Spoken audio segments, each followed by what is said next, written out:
Hey guys, welcome to Reality Check. I'm Hong Jiyuan. We've all heard about the series of wildfires in the state of Hawaii in the United States. Oh my goodness, look at all these houses. The search teams in Lahaina are still searching the rubble for victims. They have become the deadliest fires in over a century of US history.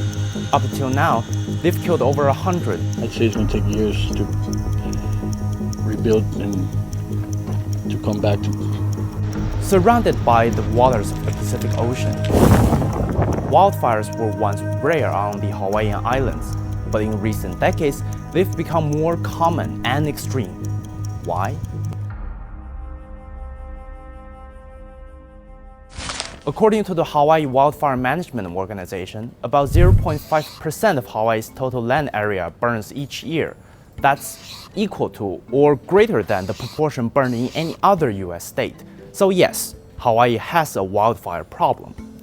But the thing is, you can hardly see it in the government's disaster management plan.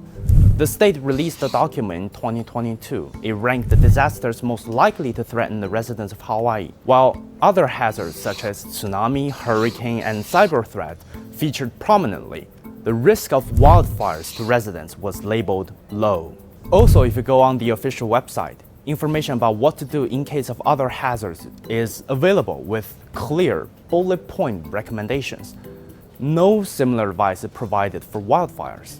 There are only 2 short paragraphs of basic information at the bottom of the page. And a fire is an emergency. Not one siren went off. Nobody was warned. There are many reasons. One is the attitude. The attitude of people who are in control. They want to be in control, but then when it comes to do action, well, then they don't. Despite being on par with America's most fire-prone states, Hawaii officials underestimated the deadly threat of wildfires. But that still doesn't explain why the place has become so vulnerable to fire. This came as a shock to everyone. There's not enough firefighters here. We can't ship them over from the next state. We're an island. So everyone right now is feeling a bit overwhelmed. The town of Lahaina is in the western part of Maui County, thousands of miles away from the American mainland.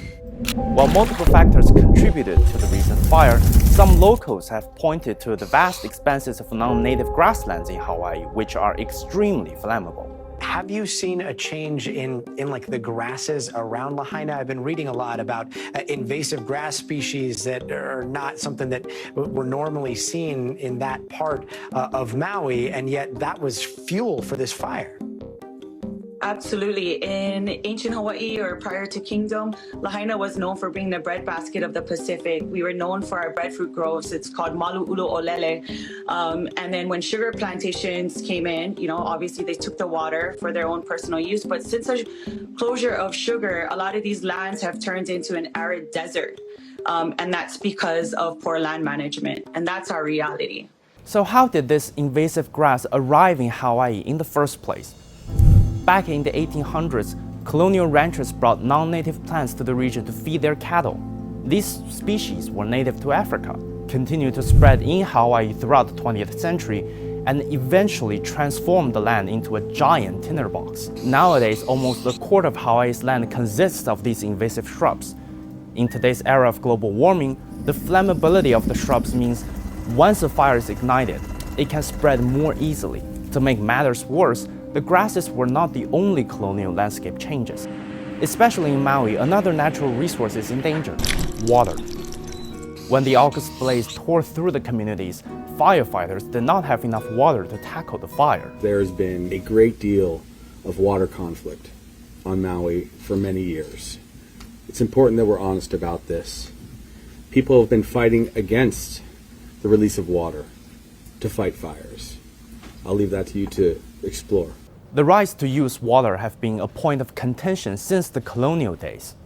The native Hawaiians have accused those in power and wealth for mismanaging the water resources.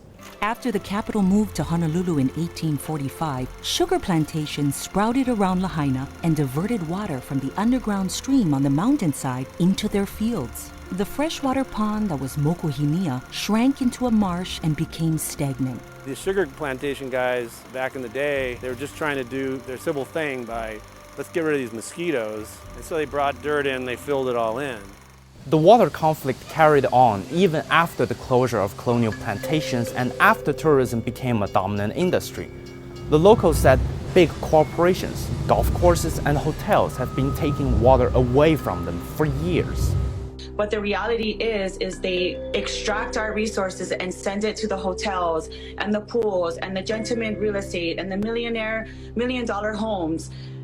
Had we been more responsible with our water resources in the first place, we would have had more than enough water to fight this fire. But that is our reality here in Lahaina town. The United States long prided itself on its diversity, equity, and inclusion. To many, Hawaii is almost synonymous with multicultural paradise. But is it really an island paradise where diverse people live in harmony?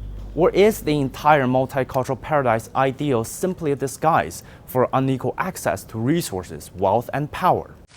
After the fire, more and more local people, particularly the native Hawaiians, have stepped forward and talked about their true experiences. They say they are still struggling with the wounds left by American colonialism. Environmentally, modern-day construction for tourism left them with deforestation and habitat loss. Culturally, stereotypes about their conditions are being used as a tagline to draw visitors to the islands.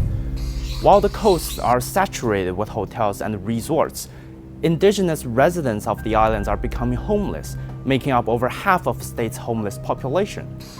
Overall, a higher proportion of native Hawaiians are living at the poverty level compared to their white counterparts. Our cameraman is running alongside in a canoe. For a lot of us, we know Hawaii for its natural beauty and the rich native culture, but not everyone knows about the day-to-day struggles of the natives, and the fires have really added fuel to their concerns. Any homes rebuilt there will be targeted at affluent outsiders seeking a tropical haven, while native Hawaiians and local-born residents can no longer afford living in their homeland. Just days after the tragedies, real estate developers already started approaching the survivors, offering to buy up their property. This happened all the while their property was still under the rubble, where authorities were recovering the remains of the victims.